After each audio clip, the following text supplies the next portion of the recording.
Hi, this is Paula, and welcome to Paula Forrester's Mysterious Ways.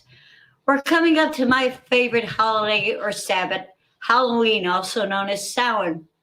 Do you love carving pumpkins in the worlds of spirits and things that go bump in the night?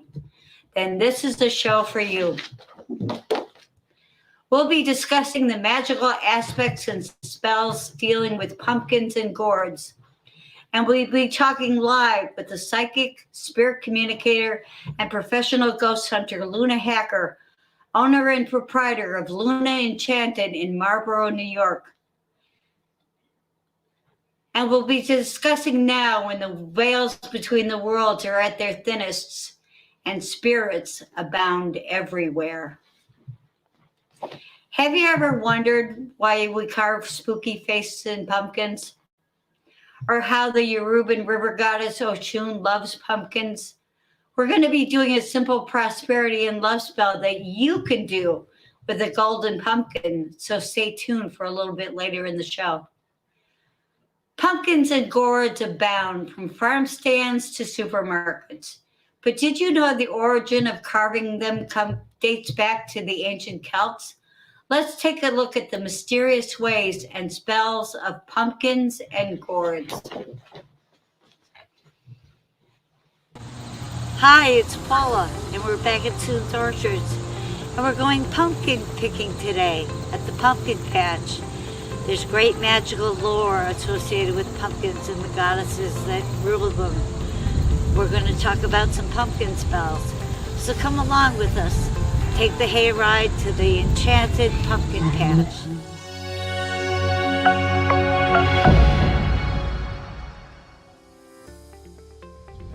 Hi, we're at the pumpkin patch, and I brought my trusty grimoire to talk about the lore of pumpkins. Pumpkins are associated with water. Their element is water, and they are associated with goddesses that deal with water, like Yemaya and Oshun.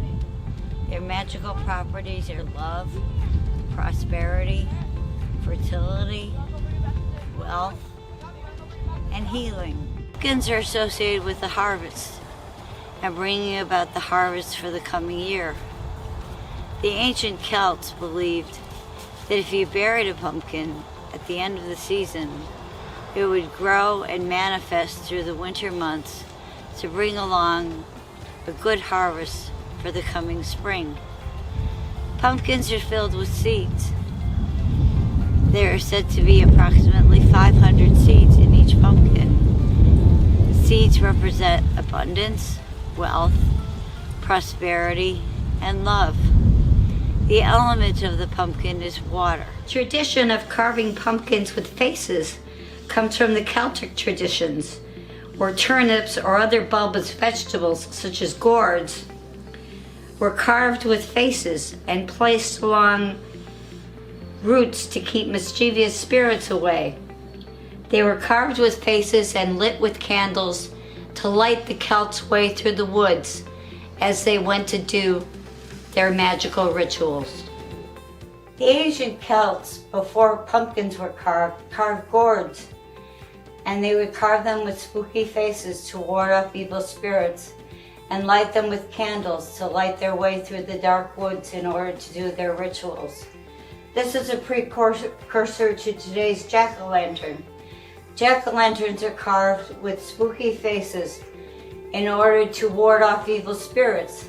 That's why we put jack-o'-lanterns carved with faces outside our front doors to ward away any evil that may be coming to us on Halloween or Samhain night, because the veils between the worlds are at their thinnest, and the spirits do abound.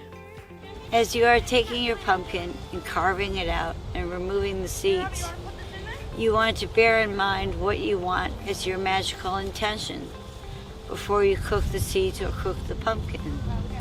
The pumpkin meat is a symbol of harvest. That is why pumpkin pies are so popular on Thanksgiving. They're a symbol of harvest. Adding cinnamon to a pumpkin gives it that hot, spicy feeling of love and of abundance that you will get in your pumpkin.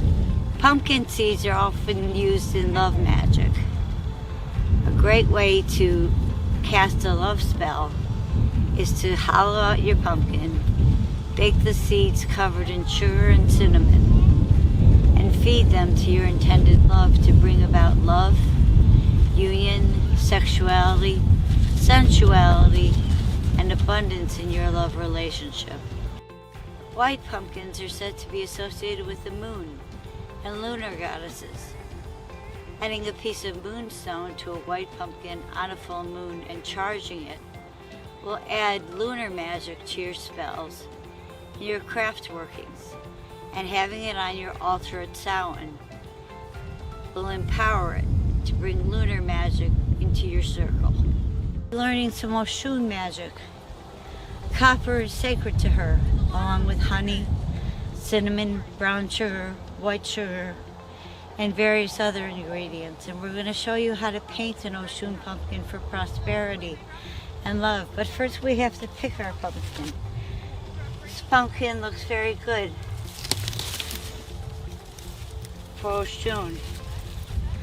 Copper and silver are associated with Oshun. So to leave her an offering while we cut the pumpkin, we're going to leave her 5 pieces of silver to pay her homage for letting us take this pumpkin from her sacred pumpkin. So for now, we're going to cut the pumpkin and get it ready to take it home and create some Oshun magic.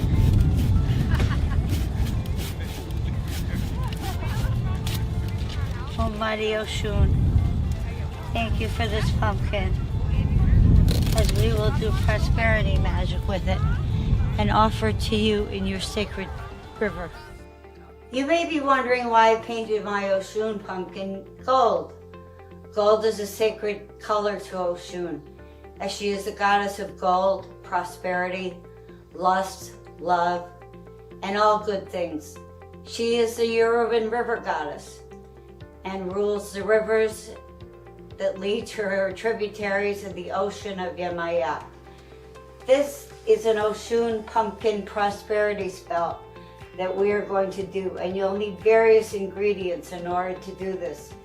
First, you take the top off of your hollowed pumpkin and you add 5 teaspoons of brown sugar.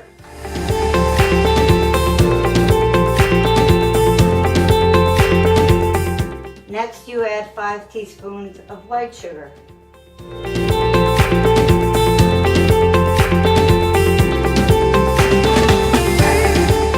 Next, you add 5 shakes of ground cinnamon. Cinnamon is also sacred to Oshun. And this smells really nice too. You want to have 2 yellow candles burning to either side of your pumpkin as you are doing your pumpkin magic. Copper is sacred to the goddess Oshun, and her number is 5. So we will be adding 5 copper pennies to the Oshun pumpkin. Next, we will be adding 5 teaspoons of pumpkin seeds that have been baked with cinnamon powder and sugar. Never eat Oshun's pumpkin seeds. They are symbols of prosperity, and it is considered disrespectful to the goddess Oshun to eat her seeds. And a little whoopsie there. Next, you're going to add a money oil, because this is a prosperity spell. So you're going to add a money oil to the ingredients. Then you're going to add 5 generous squirts of honey, because honey is sacred to the goddess Oshun. So don't be stingy with the honey. Then you're going to be adding a perfume that is sacred to Oshun. I got a honey and vanilla perfume mixture from bodyoilsnewyork.com. They also have a local store here in Middletown, New York. So you want to add a perfume that is pleasing to Oshun. You'll also need something that represents gold, because gold is sacred to Oshun. I'm using a piece of gold lodestone, but you can use a piece of a gold chain or a gold ring, something that you don't mind getting rid of because you're going to be throwing this pumpkin in the river when you're done. You're also going to need a wooden spoon because you are going to be stirring this pumpkin every day for 5 days. Next, you will take a wooden spoon. It must be wooden because that is a natural ingredient to Oshun. You'll stir your pumpkin clockwise 5 times starting on a Wednesday. This Wednesday is full moon, so it is a perfect day to start this spell. Every day for 5 days, you'll be stirring your pumpkin. You put the top back on in between. So every day for 5 days, you'll be stirring your pumpkin, manifesting prosperity coming to you. At the end of the 5th day, you take the pumpkin and you throw it in the river because the river is sacred to Oshun. That is where she lives. You'll notice that this pumpkin is on a white plate. The white plate is a symbol of divinity, and it also is sacred to Oshun. It is a symbol of respect to place her pumpkin on a white plate. You don't want to throw the white plate in the river. When you get home after your river spell, destroy the plate, for it should be used for nothing else than devotionals to Oshun.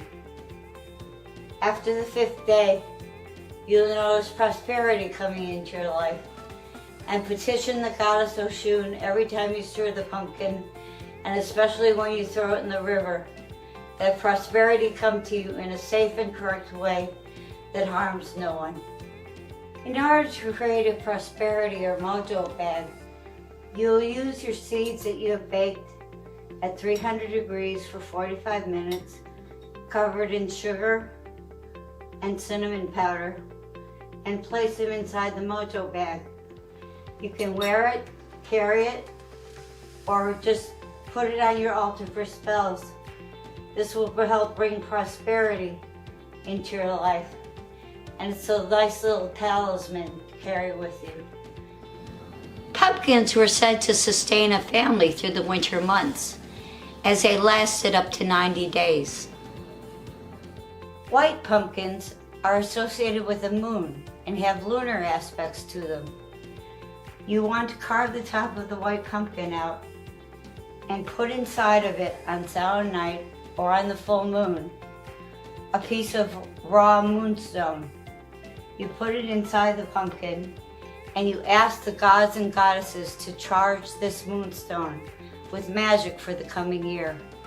You can then use it for prosperity, love, luck, or any lunar magic that you're doing, invoking the gods and goddesses.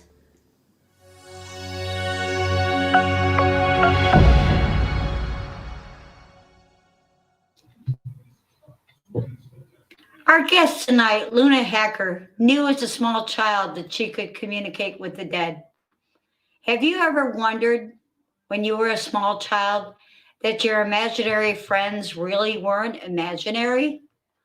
Were they spirits communicating with you? This is the best time for spirit communication with the dead, hauntings, Ouija boards, and more. Please welcome professional spirit communicator, psychic ghost hunter, and proprietor of Luna Enchanted in Marlboro, New York, Luna Hacker. Welcome, Luna. Thank you for having me. You're very welcome. So tell me, as a small child growing up, how you knew that what you were seeing weren't imaginary friends, that they were actually spirit. So, at first, honestly, they looked just like everything else I saw. They looked sometimes like people, sometimes they looked a little different. So I don't know, I always thought they were there. My parents, as I started to get older, I would tell my parents that, I was seeing things. And I think I told you that, like, my parents never told me what I saw wasn't real. What they used to say was, don't tell the nuns at school because they would think that was a little crazy or something. So, I mean, spiritually speaking, even today, like sometimes things look just like human beings to me with physical forms. Sometimes they're shadows or spirits. I get things in different ways. I feel spirit, I see spirit, I sense spirit, I hear spirit. So it's like, I guess it just depends on how the spirit wants to communicate with me. And how long have you been doing this professionally? Professionally for over 20 years now, and every day is different How from did the you day get started? before. How Sorry. did you get started? How did you get started? Really, honestly, I just started reading Friends. I started as a rune reader, and I started reading Friends and just also connecting to spirit. And then afterwards, there was a demand for tarot, and I started to practice tarot and read tarot. And that's kind of what I guess I do the most now is read tarot and do mediumship readings. Okay. So a person comes to you. Do they have a specific person in mind that they want to communicate with, or do you just pick up whoever comes around? Usually they come in with somebody in mind. I would say maybe 80% of the time they come in with someone that they recently lost or someone that they miss. But some of the time, they just want to see who's going to come through. I do both. I don't force spirit in. So if whatever spirit wants to come speak to me, I allow them to come in and I speak to them and give them the messages. I don't force them in. But if they have somebody particular that they want to talk to and they don't come in, I'll ask for their spirits to bring them in. And if generally they will, but I don't force them in. I feel like they have free will the way we do, and I don't like to think of them being forced. Have you ever seen spirit in your room, in your reading room, like Whoopi Goldberg in the movie Ghost? Yeah, I have. Yeah. I mean, there are times I get startled by spirit. I mean, if I'm out in a place that I'm not expecting to see a spirit and then I see a spirit, I've been known to jump, scream, kind of jaunt away fast. Like it depends. If sometimes you don't expect it. Like you just showed a video of pumpkin picking. If I was in the pumpkin patch with my daughter and saw a spirit, it probably would make me scared a little bit. So it depends. I remember once, right after the World Trade Centers went down, we were walking up the West End Highway, and not the highway, the West End Avenue. And I looked over to the left, and across the street, I saw a ghost. Well, what I thought was a real person. It was a fireman standing underneath a lamppost. And I was like, wow, that's unusual. And then I looked back and he was gone. So the spirit of this fireman was actually standing under this lamppost, still guarding Manhattan. Oh, I have not gone to the 9/11 memorial for that very reason. I think that I would be overwhelmed. This happened to me. I went to the Vietnam memorial when I was in my early 20s, and I was in DC visiting a friend who was away at college for an internship, and she was busy working, and I went to see the Vietnam memorial, and I did see spirits around the memorial, and it was very somber, and it just threw me a little bit. And that was the beginning of me opening up. I started to open up even more. A lot of times when you're out, even if I'm driving and there could be a spirit crossing in the road or I see something, I scare the heck out of my husband if he's driving, because I'll be like, stop the car, you're going to hit them.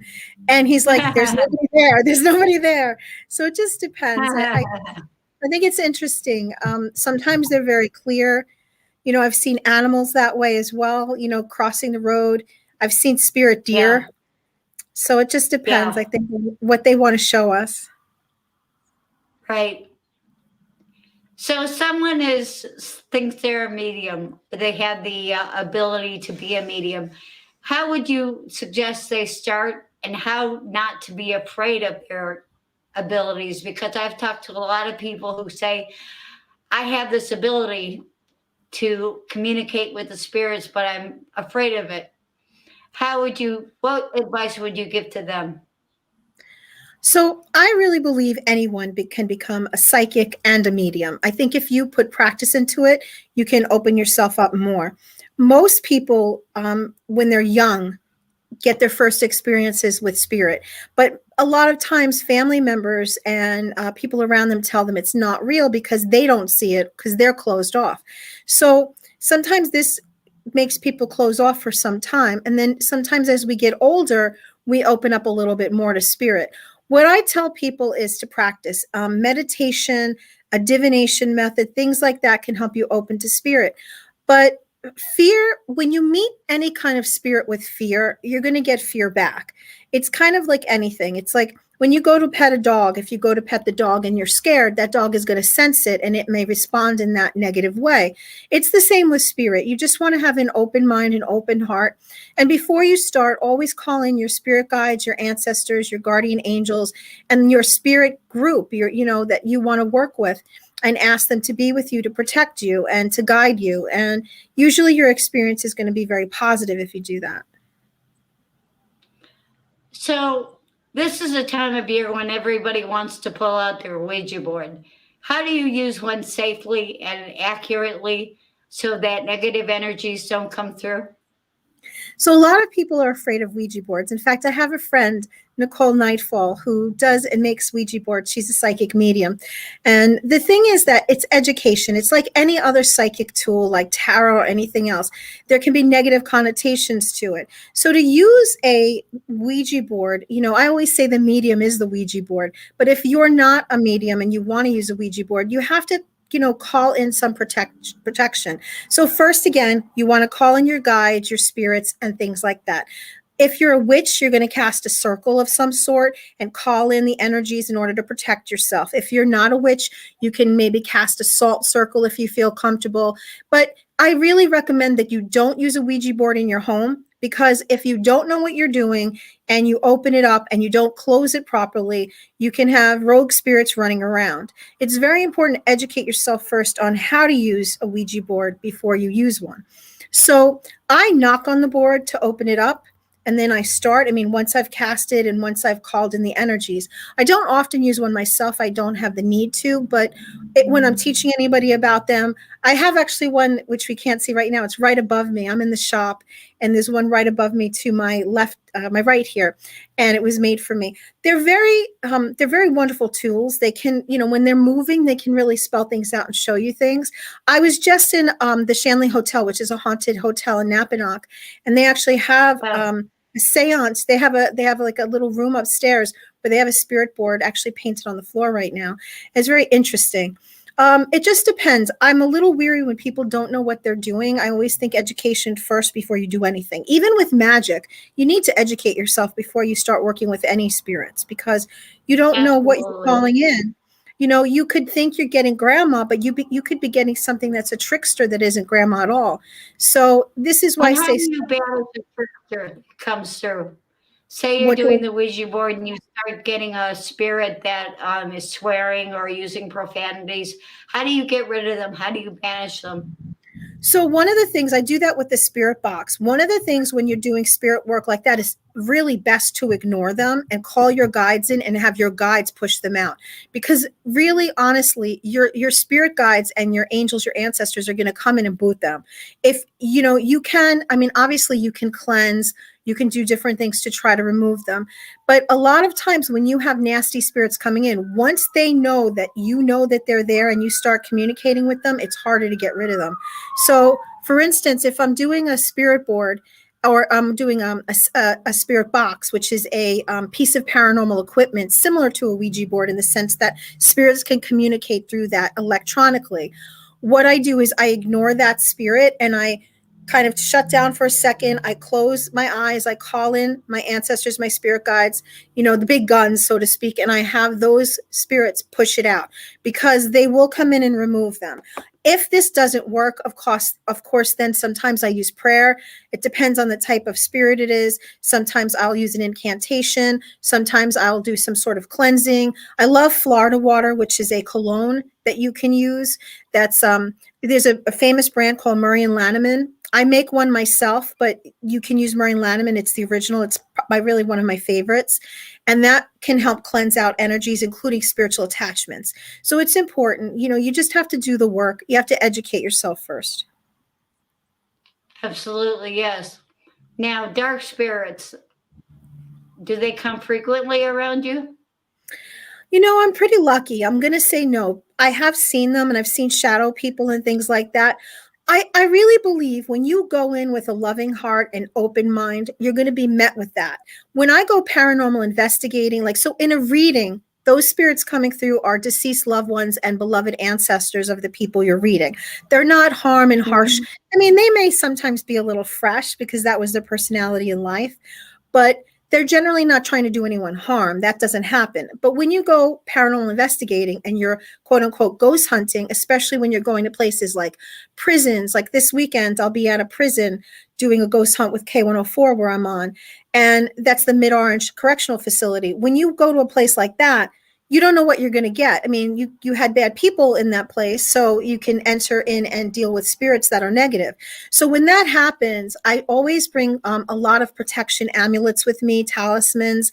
Of course, I bring things to cleanse myself. Cascarilla, which is powdered eggshell, which is wonderful. I bring holy water. I bring rose water, which is wonderful. Roses have the highest vibration energetically, and rose can dispel things the same way as Florida water. There's a lot of things. Sage smudging can also be using different types of incenses. Mugwort's a great incense to do that with. You can use pine, especially if you want to not use sage, because there's a lot with sage right now. We don't want to use cultural appropriation. So if you don't want to use white sage, you can use blue sage, pine, other types of incenses that are also good. Frankincense and myrrh, things like that to cleanse things out. There's different things you can do like that. And of course, talismans. I'm really big, like certain types of things. And also, invoking the angels. There's some prayers to the angels that I do as well, which helps. Mhm. Now, I understand you work with a group of professional ghost hunters. Tell me about them. So I work with Ghost Hunts USA, and they're amazing groups. So Tyler Evans is the proprietor of Ghost Hunts USA. He's a British medium, and he's fantastic. And he's actually going to be on the radio with me this Friday and on Samhain when we do the Shanley. So he is fantastic. So he has, if you go to ghosthuntsusa.com, he has a website where you can book places to go and to visit. Like he has the Conjuring House. He has different places across the country that you can visit that are, with other paranormal investigators that he has that control the energies, that protect you. They'll help you. It's wonderful. I've done that for him. We've done it. Willow Diana, who's another psychic medium that's local to the Hudson Valley. Her and I have done it for him in Gettysburg many, many times, and other locations as well. And it's a great place. If you want to start paranormal investigating with a group, it's good to find a group. If you can't go to an event like that, find a local group that might do an educational or some kind of talk, learn about equipment, learn about what to do. You don't want to just go to some abandoned place and start ghost hunting, because you can bring something home with you or get an attachment. It's important that you educate yourself. The ghost hunting shows make it look kind of like, a little bit crazy and easy sometimes. It isn't. You can be in a location for 7 days before a spirit talks to you. Or you can go to some place and within 7 seconds, you've got a spirit talking to you. So it just depends. When we were speaking earlier, you told me about some experiences you had in the famous Warfield, Gettysburg, Pennsylvania. Tell me about your experience in Gettysburg. So I've had some really interesting experiences. One experience I had was we were in the Balladary Inn, which is an old inn on Hospital Row in Gettysburg. And in that particular instance, we had a group, and Willow and I were together. We had all our ghost hunting equipment. We had all the meters. We had someone who had what they call an SLS camera, where you have like the stick figures where it maps it. And we had this interplay where the spirit was speaking to us and answering us. And then it was setting the box off as it ran up the stairs. It was insane. It was incredible. It was one of those things that you can't ever have happen again. And of course I didn't get it on tape, which stinks, but you never know what's going to happen in a place like that. We had one instance where I had a private client who gave me a reading. I gave them a reading.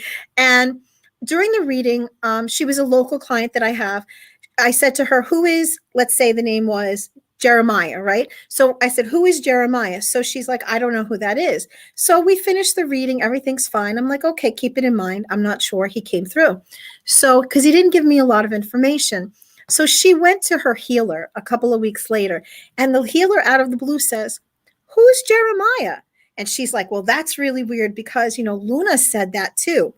So Willow and I were doing Ghost Hunts USA, doing this event in Gettysburg, and this same client at the last minute books to come to the event. So she comes down to Gettysburg, and when she arrived, she tells us as she drove through Gettysburg, it seemed weirdly familiar. And I was like, that, that can happen. It's an old place, and it pulled you here for some reason. So we're out in the middle of one of the battlefields, right? And which is now behind a high school. And we have the box on, we're seeing stuff, other people are seeing stuff in the woods, like it's incredible. And through the box comes Jeremiah informing us that he was her husband in a past life and he died in the Gettysburg battle. And it was incredible. And to this day, I can't believe, like, some of the stories from Gettysburg themselves, it's like, there's the ghost horses that you see there, because over 10,000 horses died, over 50,000 men died there. There were women that were killed there by accident. Brother fought against brother. So there's these incredible things that happen there, and there's so much energy. And even the roots of the trees have blood in them. They call them blood roots, blood trees, because they absorb the blood of all those animals and people that passed away there. And you can even see there's still a somberness to Gettysburg, even though it's this really nice, beautiful place. It just has this energy. But honestly, that experience with that client of mine, with what happened, I couldn't believe it. Like, it was just incredible. The fact that I got the name, the fact that her healer got the name, and then here she comes, and through the box, he says his name and says he was her husband. And after that, when Willow and I had done events that she wasn't at down in Gettysburg, he would call for her through the box. So it was very interesting. It was one of those, like, really, scratching your head experiences that you can't explain. Yeah, I've been to Gettysburg, and I would say it's one of the most haunted places I've ever been through. I walked through the battlefields, looked at the placards of the battles that went on and the soldiers that died, and I kept seeing shadows of people around me, and kept hearing the clickety clack of horses around me, and men yelling, and people screaming. And I felt a particular strength around the infirmary, the old infirmary that was there. So Yeah. I've been to Gettysburg, and I would agree with you on that. Yeah, the Balladary Inn where we did the event that we were talking about earlier with the gentleman that ran up the stairs and everything went off. That was a hospital, and that was called Hospital Row. All those homes were turned into hospitals. They would literally do operations, and as gruesome as it is, throw body parts out the window. So there's a residue and energy, and yes, it's ghost like energy. Some of it's spirit where they actually speak to you, and others is ghost where it's just a residue of what they went through almost. And it's painful, And what's interesting is if you go with someone who's a first responder or someone who's been in the service currently or past, they will really respond to them even stronger. Like if they wore a uniform in any capacity, They really respond the spirits to them. So it's always interesting. A lot of times you would get brother to brother. Right. And you'd get that. And we've had some interesting things happen. So it's every time you go, you could go 100 times, your experience will be different and always wonderful in some way. So it's just unique. It's a great place to visit for a haunted location. Absolutely. Yes. Okay. If someone wants to get a reading with you, how would they do it? How would they get a hold of you? So they can find me on my website, lunaenchanted.com, and they can book phone readings on that website. If they want an in-person reading, they'd have to text me. All my information is on the website. I also have the shop here in Marlborough where they can come and shop and also absolutely come in and try to book a reading as well. Thank you, Luna. You've been very interesting and a wonderful guest. Thank you so much. Thank you for having me. It was fun. You're very welcome. It was fun. Thank you. Thank you. In next week's show, we'll be visiting and ghost hunting in one of the country's oldest and largest cemeteries, the cemetery at Sleepy Hollow, New York, home of Washington Irving's Headless Horseman and Ichabod Crane. I, too, am a medium. So we're going to be trying to communicate with some of the spirits that have passed on, that still rotate and resonate around the cemetery. We'll also be joined by Joseph Zuchowski and Jezebel Annett, high priests and priestess of the Norse, Teutonic, and Egyptian traditions, respectively, who will be discussing their traditions and how to set up a Samhain Halloween altar. Joanne, Jez, and I used to work together at the original Enchantments Incorporated in New York City's East Village. Don't forget, tomorrow is the full moon. It's also the hunter's moon. So do your white pumpkin magic and use your white moonstone or rainbow moonstone. I also do phone readings, and I use an Egyptian tarot card deck and medium readings. And to get a hold of me, please call 845-775-4797, and I'll be happy to do a reading for you.